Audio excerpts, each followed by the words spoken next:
Welcome to पुस्तक a new rise. तो पिछले भाग में हमने जाना हैबिट 1 के बारे में। इस भाग में हम बाकी हैबिट्स जानेंगे। वीडियो के डिस्क्रिप्शन में कंप्लीट बुक प्लेलिस्ट दी गई है। Habit 2, begin with the and in the mind. एक बात बताइए, आपकी लाइफ की सबसे जरूरी चीज क्या है? अपने माइंड में एंड को लेकर शुरुआत से हमारा मतलब है कि आपके सारे एक्शंस, आपकी वैल्यूज, आपके पर्पस से मैच होने चाहिए। आपको आपका फाइनल गोल, आपका डेस्टिनेशन पता होना चाहिए, ताकि आपका हर स्टेप उसी की तरफ जाए। हम कई बार बहुत सी प्रॉब्लम फेस करते हैं। हमें आए दिन किसी ना किसी चीज के लिए कंसर्न होना पड़ता है, और लाइफ के इतने चैलेंजेस की वजह से हम भूल जाते हैं कि हमारे लिए सबसे जरूरी क्या है, होता है ना। जैसे कि आपको अपने बच्चों का ध्यान रखना पड़ता है, उन्हें हर चीज प्रोवाइड करानी पड़ती है, और आप इसे पाने के लिए इतना हार्ड वर्क करते हैं कि उन्हीं बच्चों के साथ टाइम स्पेंड नहीं कर पाते। आप ये भूल जाते हैं कि मटेरियल चीजों से ज्यादा उन्हें आपका प्यार और सपोर्ट चाहिए। तो आज से आप अपने बच्चों को सच में प्यार करते हैं तो उन्हें हर दिन ये शो कराएं। उन्हें बताइए कि आप उनसे कितना प्यार करते हैं। आपकी बातों और आपके एक्शन में उनके लिए ये प्यार झलकना चाहिए, और आपका यही बिहेवियर आपके पेरेंट्स और उन बाकी लोगों के साथ होना चाहिए जो आपकी लाइफ में बहुत मायने रखते हैं। With the and in the mind से मतलब है ये जानना कि आपके लिए सबसे ज्यादा वैल्यूएबल क्या है। वो आपके अपने लोग हो सकते हैं या फिर प्रिंसिपल, जिन पर आपको पूरा यकीन है। अगर आप कुछ ऐसा करते हैं जो आपके प्रिंसिपल से मैच नहीं करता, तो सोच लीजिए आप एक इनइफेक्टिव इंसान बन रहे हैं। मान लीजिए कि आप एक घर बना रहे हैं, मगर इसके लिए सबसे पहले आपको अपने दिमाग में प्लानिंग करनी पड़ेगी, फिर जाकर आप टूल्स लेंगे। अगर मान लीजिए आपके घर में बच्चे हैं तो आपके घर का हर कोना चाइल्ड फ्रेंडली होना चाहिए। और अगर आप कुकिंग का शौक रखते हैं तो आपको अपनी किचन अपग्रेड रखनी पड़ेगी। तो आप समझे, किसी भी काम को शुरू करने से पहले उसका ब्लूप्रिंट आपके दिमाग में तैयार होना चाहिए।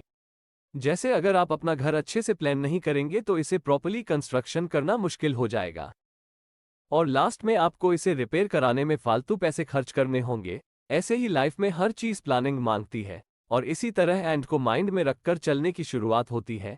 ये सोच कि आपको सबसे पहले क्या करना है, और उससे पहले ये शो कर लेना कि वो आपकी वैल्यूज के साथ फिट हो सके। अच्छा, एक बात और बताइए, क्या आप सबसे ज्यादा ऑनेस्टी को वैल्यू करते हैं या फिर आप रिस्पेक्ट की ज्यादा वैल्यू करते हैं? सोचिए और इसी बात को ध्यान में रखकर अपनी दिन की शुरुआत करें। अपने वैल्यूज पर पूरा यकीन रखें ताकि आपकी लाइफ में जो भी चैलेंजेस आए, आप उन्हें वैल्यूज के साथ फेस कर सकें। हैबिट 3, सबसे पहले जरूरी चीजें करें। सबसे पहले जरूरी कामों को करने का मतलब सिर्फ टाइम मैनेजमेंट से नहीं, ये सेल्फ मैनेजमेंट भी है। इंसान होने के नाते हम सब सेल्फ अवेयर होते हैं, और यही चीज हम सारे लिविंग बीइंग्स को सुप्रियर बनाती है, क्योंकि सिर्फ हम इंसान ही खुद को इवैल्यूएट कर सकते हैं। और जब हमें लगे कि हम कुछ गलत कर रहे हैं, तो हम उसे चेंज कर सकते हैं। जब हमें बहुत सारे काम करने होते हैं तो सबसे पहले हमें अपनी प्रायोरिटी सेट करनी चाहिए। कुछ लोग प्लानर्स की हेल्प लेते हैं ताकि उन्हें याद रहे। कुछ लोग टू डू लिस्ट और बॉर्डर्स बनाते हैं ताकि उन्हें जरूरी काम याद रहे। लेकिन आपने ध्यान दिया होगा कि इन सब के बाद भी हम अपने बहुत सारे जरूरी काम टाइम पर कंप्लीट नहीं कर पाते। अगर आपकी प्रायोरिटीज पूरी नहीं हो पाती तो सेल्फ डिसिप्लिन आपकी प्रॉब्लम नहीं है। असली प्रॉब्लम है कि आपने अपनी प्रायोरिटीज को दिल दिमाग में बिठाया ही नहीं।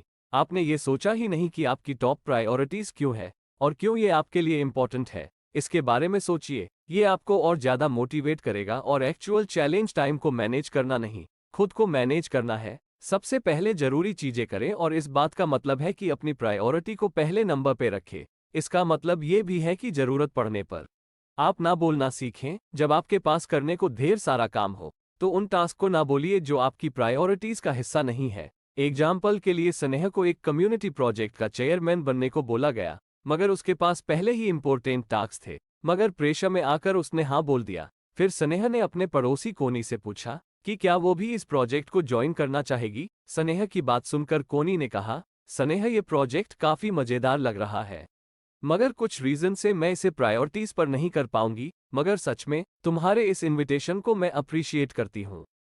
उसके बाद स्नेहा को लगा कि जैसा कोनी ने किया उसे भी वैसा ही करना चाहिए था। वो भी तो पोलाइटली ना बोल सकती थी जब उसे चेयरमैन बनने के लिए बोला गया था। ये प्रोजेक्ट कम्युनिटी के लिए है, अच्छा था, मगर कोनी को अपनी टॉप प्रायोरिटीज मालूम थी, इसलिए उसने ना बोला। उसके पास करने के लिए दूसरे जरूरी काम थे, और इसलिए उसने पोलाइटली ना बोलने की हिम्मत की। अगर आप भी प्रायोरिटीज अपने दिल और दिमाग में अच्छे से प्लान कर लेंगे तो आपके लिए बाकी चीजों को ना कहना आसान रहेगा। और आप अपने जरूरी कामों को आसानी से टाइम पर पूरा कर लेंगे।